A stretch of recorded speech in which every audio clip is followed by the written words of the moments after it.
we had an interview with a professor from UC Irvine called Professor Jennifer Chacon, and Jennifer Chacon, she provided us with information about how immigration has changed over time due to the Chinese Exclusion Act, Syrian refugees, and even some Islamic refugees that want to enter Europe, and Syrians also want to enter Europe, but they're being denied access. Our question is, which trends led to the subvergence of an LGBT community? And our research is divided into 3 sections, such as the head, hands, and heart. So my question is, does the desire for greed positively or negatively impact a person, and how does it contribute to one's life and community?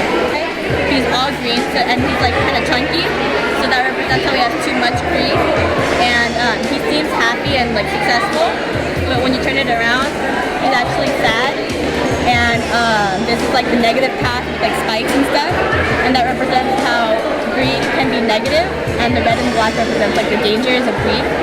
So that's basically how there's like 2 sides of greed. My topic is how can further exploration in nanotechnology have an impact and contribution to the diabetic community by testing glucose in a non-invasive way.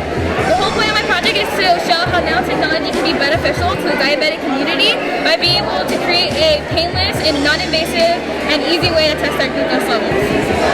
How are one's genes and how is it impacted by the ethical and cultural systems of one's environment? The question is, what impact does social anxiety have in society, and what can one do to contribute to stop it? From my research, I found out that social anxiety is the 2nd most common disorder, and that one doesn't go for help until they've had 10 years of symptoms. In the meat factories, their chickens' beaks were cut off, causing them chronic pain issues. Focus on kids and children of all ages because they are our future and their actions will impact our entire world. Okay, you see, the thing is, a lot of people say that humor is such a big part of their life, you know? It's a quality that they look for in a friend and any companion. Right to bear arms, and right now we're going to do social media. It's going to be like freedom of press.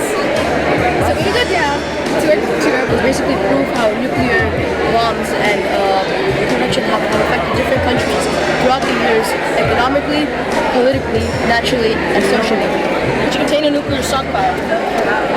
And what we also did was the countries that are larger have a larger nuclear stockpile, whereas the ones that are smaller have a smaller.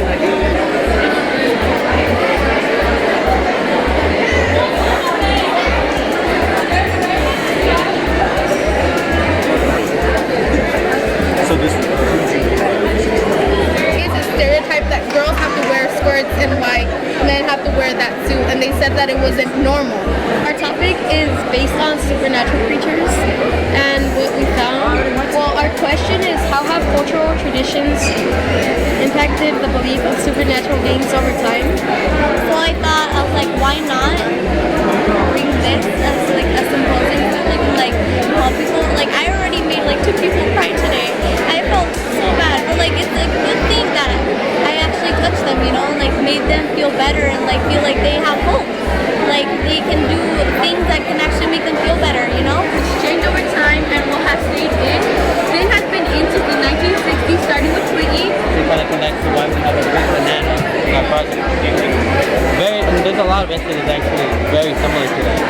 And then we got a whole mess of butcher paper. We mixed it all together, and we wanted to make it look and feel like the marsh grass. So like if you step on it, it's like rocky, a little sandy. Yeah, it's Miss Romero's dad was a Freemason, and she told us about him and about the Illuminati, how it was one of the symbols and all. So then I started working on the project, and she also told me that one of the teachers, Tira Mendes, is a Freemason. Why adolescents join gangs and the reason why they feel that joining the gangs is the right answer. And the main reason that adolescents join gangs is because they feel like they lack in safety on their way to school or on their way back, or they feel insecure at home.